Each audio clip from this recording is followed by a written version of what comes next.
बलात्कारी थी, लेकिन फिर भी उसने अपने 7 महीने के बच्चे को अकेला उसके साथ छोड़ दिया था। वो ऐसा करना तो नहीं चाहती थी, मगर उसकी मजबूरी थी। उसके घर पर नवंबर की गुनगुनी धूप दस्तक दे रही थी। घर में चारों तरफ सन्नाटा बिखरा हुआ था। 7 महीने का बच्चा, जिसका अभी नाम भी नहीं रखा गया था, वो अपनी मासूम सी नींद से अचानक जाग जाता है और रोना शुरू करता है।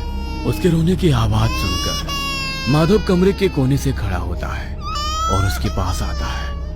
वो हाथों के इशारों से उसे चुप होने के लिए कहता है। चुप हो जाओ, चुप हो जाओ। माधव की आंखों के नीचे काले घेरे बने हुए थे। वो अपने बच्चे को चुप कराने की कोशिश करता है, लेकिन वो और तेज रोना शुरू कर देता है। चुप हो जाओ, चुप हो जाओ, वरना वो आ जाएगा। मगर वो बच्चा और तेज रोना शुरू कर देता है। चुप हो जाओ, चुप हो जाओ, वरना। अचानक घर में चारों तरफ सन्नाटा छा जाता है। उसके बाद जब शाम को सिमरन घर आई तो उसने देखा कि उसका बच्चा बिस्तर पर नहीं है, और माधव से पूछने पर वो कहता है, वो रो रहा था तो मैंने उसे चुप करा दिया। सिमरन कुछ देर के लिए सन्न खड़ी रह जाती है और फिर गुस्से में माधव की गर्दन पकड़ लेती है। कहाँ है? क्या किया है तुमने उसके साथ? अगर मुझे मेरा बेटा नहीं मिला ना तो मैं तुम्हें जान से मार दूंगी। माधव, जवाब दो, बताओ हमारा बेटा कहाँ है? Madhav, please Madhav, please. माधव के मुंह से नशे की बू आ रही थी और वो बस धीमे धीमे मुस्कुरा रहा था। वो रो रहा था तो मैंने उसे चुप करवा दिया। सरकारी रिहैब सेंटर की वैन में वरुण और स्वामी माधव के घर जा रहे थे। ये महीने का पहला पेशेंट था जिसे लेने के लिए उनके घर जाना पड़ रहा था। जब कभी पेशेंट बेकाबू हो जाता है या केंद्र आने की उसकी परिस्थिति नहीं होती है, तब रिहैब सेंटर से वरुण और स्वामी उसे लेने जाते हैं। कुछ समय पहले वहां सिमरन का फोन आया था, जिसने बताया था कि नशे की वजह से उसके पति का मानसिक संतुलन बिगड़ चुका है और उसने अपने बच्चे के साथ कुछ गलत किया है। क्या कोई बाप अपने बच्चे को मार सकता है? इंसान नशे में कुछ भी कर सकता है। कुछ भी मतलब? अगर उसने हमें मार दिया तो क्या होगा? हमारे पास तो कोई सेफ्टी भी नहीं है, इसलिए मैं अकेला आना ही पसंद करता हूँ। अब घबराओ मत, मैं तुम्हें जिंदा लेकर आऊंगा। जिंदा? मतलब क्या है आपका?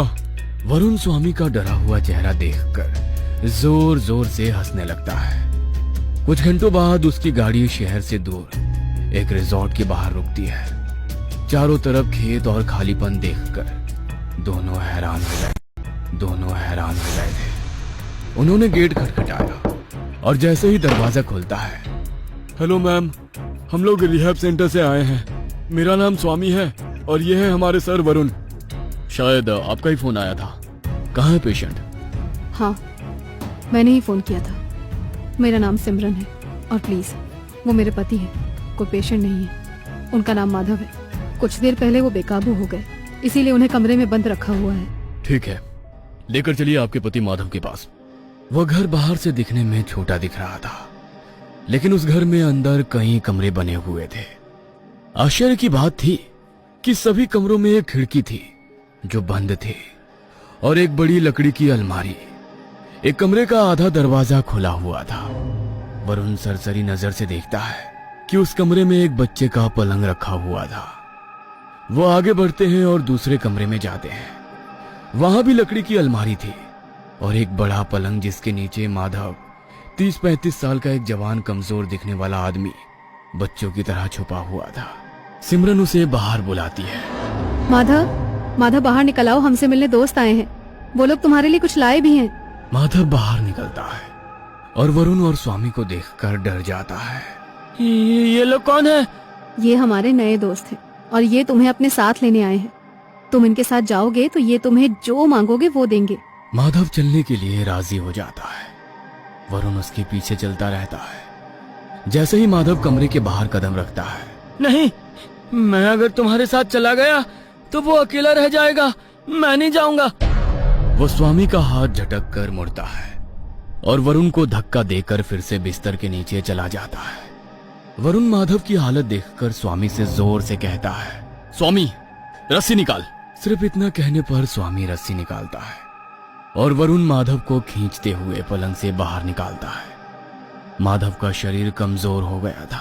वरुण ने आसानी से उसकी कमर पकड़ी हुई थी। स्वामी उसके हाथों में रस्सी बांध रहा था और माधव बुरी तरह छटपटा रहा था। तभी जैसे ही स्वामी माधव के पैर बांधने के लिए झुकता है, माधव स्वामी को बुरी तरह से पैर मार देता है। दूर हो जाओ, मैं उसे छोड़कर कहीं नहीं जाऊंगा, छोड़ दो मुझे। वरुण और स्वामी वापस कोशिश करते हैं और इस बार माधव के हाथ पैर रस्सी से बांध देते हैं। दोनों पसीना पसीना हो जाते हैं। स्वामी अपना मुंह और हाथ धोने के लिए बाथरूम की ओर जाता है। हांफते हुए वरुण सिमरन से पूछता है, आखिर इसकी दिक्कत क्या है? कोई भी नशे करने वाला आदमी इस तरह पागल तो नहीं हो जाता? वो अनजान लोगों को देखकर डर जाते हैं। लेकिन आपने बताया था कि इसने आपके बच्चे को जान से मारना चाहा था। कहाँ है वो? वो अभी सो रहा है। पास नहीं हो रहा था। वरुण आगे बढ़ता है और कमरे से बाहर निकलकर दूसरे कमरे में जाता है। क्या आपको समझ नहीं आ रहा? रुक जाओ। वरुण कोई जवाब नहीं देता है और जैसे ही कमरे का दरवाजा खोलता है और बच्चे के पलंग में देखता है कि वहां कोई बच्चा नहीं है। आखिर क्या चल रहा है? क्या छुपा रहे हो तुम लोग? स्वामी, स्वामी चलो। देखिए, मैं आपको सब सच बता देती हूँ। मेरे बच्चे को माधव ने कहीं छुपा दिया है। कुछ देर पहले की बात है। मैं घर से बाहर गई थी। जब लौटी तो मेरा बच्चा कहीं नहीं मिला। माधव के मुंह से नशे की बू आ रही थी और वो बस धीमे धीमे मुस्कुराए जा रहा था। माधव के जवाब की उम्मीद छोड़कर मैंने घर में अपने बच्चे को खोजना शुरू किया। कमरे में, सीढ़ियों के पास, घर के अंदर से लेकर बाहर, लेकिन बच्चा कहीं नहीं था। माधव के आगे हाथ जोड़े गिड़गिड़ाई, लेकिन माधव ने कुछ नहीं बताया। देखिए, ये पुलिस का केस है, हम कुछ नहीं कर सकते। आपको तुरंत उन्हें बुलाना चाहिए था। देखिए, ये उसका कोई मजाक भी हो सकता है। मुझे यकीन है कि मेरा बेटा जिंदा है। पुलिस आएगी तो वो माधव को जेल में बंद कर देगी। उसकी जान बचाने के लिए तो आप लोगों को बुलाया है। उसका नशा कम होगा और दिमागी स्थिति सही होने पर वो सब कुछ सच बता देगा, मुझे भरोसा है। सिमरन पागलों की तरह बोल रही थी। तभी स्वामी दूसरे कमरे से बाहर आता है। पूरे घर में पानी की एक बूंद नहीं आ रही है। लगता है पानी की टंकी जाम हो गई है, कुछ फंस गया होगा। वरुण सिमरन को बहुत झक्के से देखता है और पूछता है, क्या आपने पानी की टंकी में देखा था?